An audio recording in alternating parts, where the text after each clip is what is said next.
اعوذ باللہ السمیع العلیم من الشیطان الرجیم بسم اللہ الرحمن الرحیم۔ درس قرآن کا آغاز سورہ بقرہ کی آیت نمبر 83 سے ہو رہا ہے۔ وَإِذَا أَخَذْنَا مِيثَاقَ بَنِي إِسْرَائِيلَ لَا تَعْبُدُونَ إِلَّا اللَّهَ، اور جب ہم نے بنی اسرائیل سے وعدہ لیا کہ تم اللہ کے سوا کسی اور کی عبادت نہیں کرو گے، تو یہاں میں واضح کرتا چلوں کہ عبادت سے کچھ لوگوں نے مراد لیا کہ پورے دن کے جو احکام ہیں یا جس طرح سے ہم زندگی گزارتے ہیں وہ عبادت ہے، لیکن یہ ایک مخصوص جو ہے طریقہ کار ہے یا تھوڑا سا پروگرام ہے۔ باقی زندگی کے جو سارے معاملات ہیں ان کے لیے تو اللہ تعالیٰ نے الگ سے مختلف احکامات دیے ہوئے ہیں، وہ آگے آئیں گے، دیگر مقامات پر بھی موجود ہیں۔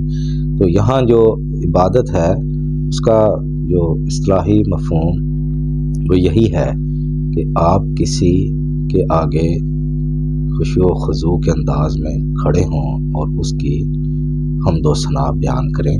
تو حوالے کے لیے ہم ایک مقام یہاں بیان کر دیتے ہیں۔ سورہ الشعراء ہے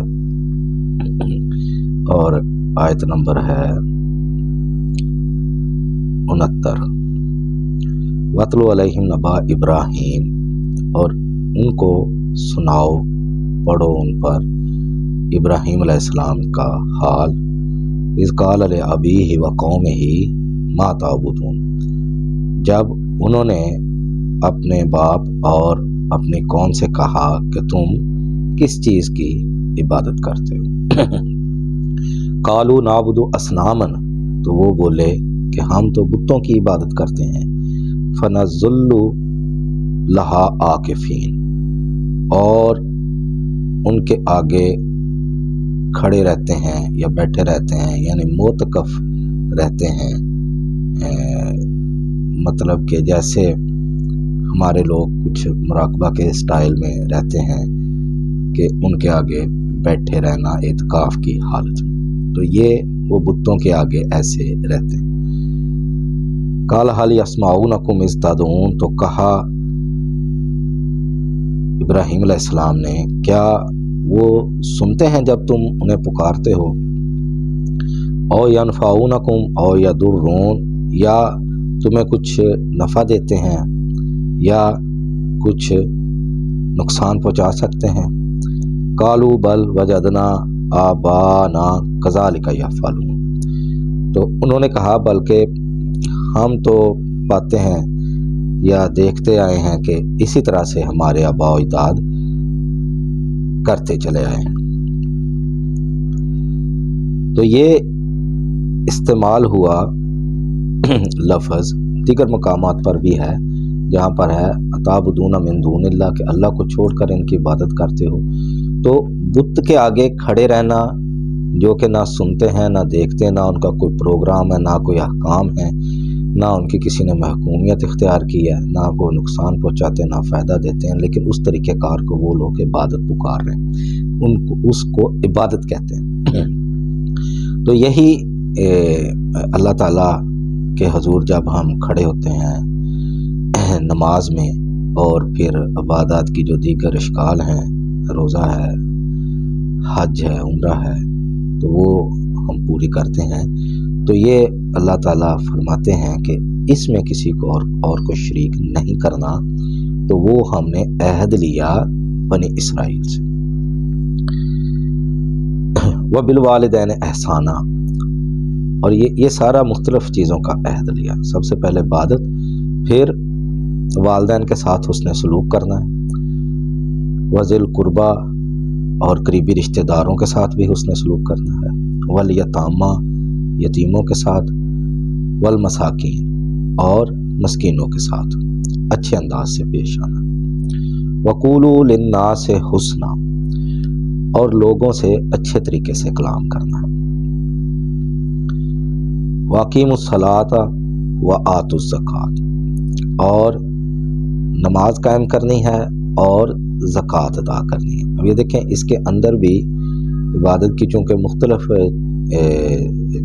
جو ہیں اس کے طریقہ کار ہیں یا اس کے مختلف شعبے ہیں، جیسا میں نے بتایا حج، جمرہ، زکوٰۃ، قربانی، تو اب علیحدہ سے اللہ تعالیٰ نے اقیم الصلاۃ کا کہا کہ اور نماز بھی پابندی سے ادا کرنی ہے اور زکوٰۃ بھی ادا کرنی ہے۔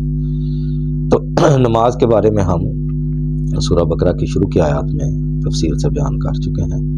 ثم تولیتم الا قلیلا منکم، لیکن چند لوگوں کے سوا تم اس عہد سے پھر گئے، وانتم موردون، اور تم نے منہ پھیر لیا۔ وَإِذَا أَخَذْنَا مِيثَاقَكُمْ، اور جب ہم نے تم سے وعدہ لیا، لا تسفکون دماءکم،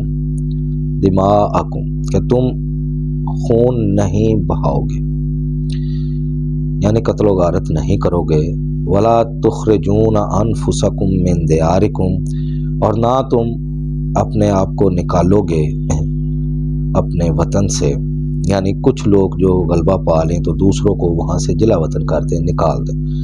ثم اقررتم، پھر تم نے عہد باندھ لیا، وعدہ کر لیا، وانتم تشہدون، اور تم گواہ تھے۔ ثم انتم ہؤلاء تقتلون انفسکم، پھر بھی تم نے اپنے لوگوں کو قتل کیا، وتخرجون فریقا منکم، اور اپنے میں سے کچھ لوگوں کو نکالا وطن سے، من دیارہم، ان کے، تظاہرون علیہم، ان پر چڑھائی کرتے ہوئے، بالاسم والعدوان، گناہ اور سرکشی سے، یعنی وعدہ لیا تھا اللہ سے کہ ہم ایک تو قتل نہیں کریں گے، فساد نہیں مچائیں گے، اور دوسرا جو ہے اپنے لوگوں کو وطن سے نہیں نکالیں گے، لیکن اس کی خلاف ورزی کی۔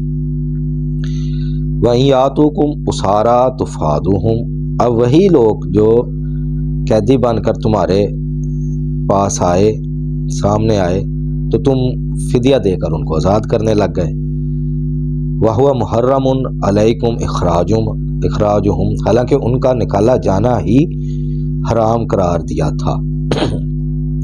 أَفَتُؤْمِنُونَ بِبَعْضِ الْكِتَابِ وَتَكْفُرُونَ بِبَعْضٍ، تو کیا تم کتاب کی بعض احکام کا ان پر عمل کرتے ہو اور بعض سے جو ہے انکار کرتے ہو۔ فما جزاء من یفعل ذلک منکم، تو کیا سزا ہے یا بدلہ ہے جو تم میں سے ایسا کرتے ہیں، الا مگر یہی خزی فی الحیات الدنیا، اس دنیا کی زندگی میں بھی ذلت ہے، رسوائی ہے، و یوم القیامت، اور قیامت کے دن، یردون الی اشد العذاب، تو لوٹائے جاؤ گے سخت ترین عذاب کی طرف۔ وما اللہ بغافل عما تعملون، اور جو تم عمل کرتے ہو اللہ اس سے ہرگز غافل نہیں ہے۔ اولئک الذین اشتروا الحیات الدنیا بالآخرہ، تو یہی لوگ ہیں، یعنی جو فساد مچاتے ہیں، قتل و غارت کرتے ہیں اور لوگوں کو جلا وطن کرتے ہیں، ان کے مال و اسباب پہ جو ہے قبضہ کرتے ہیں، تو ان لوگوں نے دنیا کی زندگی کو پسند کیا آخرت پر۔ فلا یخفف عنہم العذاب ولا هم ینصرون، تو پس ہرگز ان سے عذاب میں تخفیف نہ کی جائے گی اور نہ ہی وہ مدد کیے جائیں گے۔ وَلَقَدْ آتَيْنَا مُوسَى الْكِتَابَ، اور تحقیق ہم نے موسیٰ علیہ السلام کو کتاب دی، وَقَفَّيْنَا مِن بَعْدِهِ بِالرُّسُلِ، اور ان کے بعد پے در پے رسول بھیجے، وَآتَيْنَا عِیسیٰ ابْنَ مَرْیَمَ الْبَیِّنَاتِ، اور ہم نے عیسیٰ ابن مریم کو واضح معجزات عطا کیے، وَأَیَّدْنَاهُ بِرُوحِ الْقُدُسِ، اور روح قدس سے ان کی مدد فرمائی، یعنی جبریل علیہ السلام سے۔ أَفَكُلَّمَا جَاءَكُمْ رَسُولٌ بِمَا لَا تَهْوَىٰ أَنفُسُكُمُ اسْتَكْبَرْتُمْ، تو پس کیا جب بھی تمہارے پاس آیا کوئی رسول جو تمہیں ناپسند تھا، یعنی تمہارا جی اسے اچھا نہیں سمجھتا تھا، یہ تکبر کی وجہ سے، تمہارے تکبر کی وجہ سے، فَفَرِيقًا كَذَّبْتُمْ، تو پس تم نے کچھ جو ہے پیغمبر ان کو جھٹلا دیا،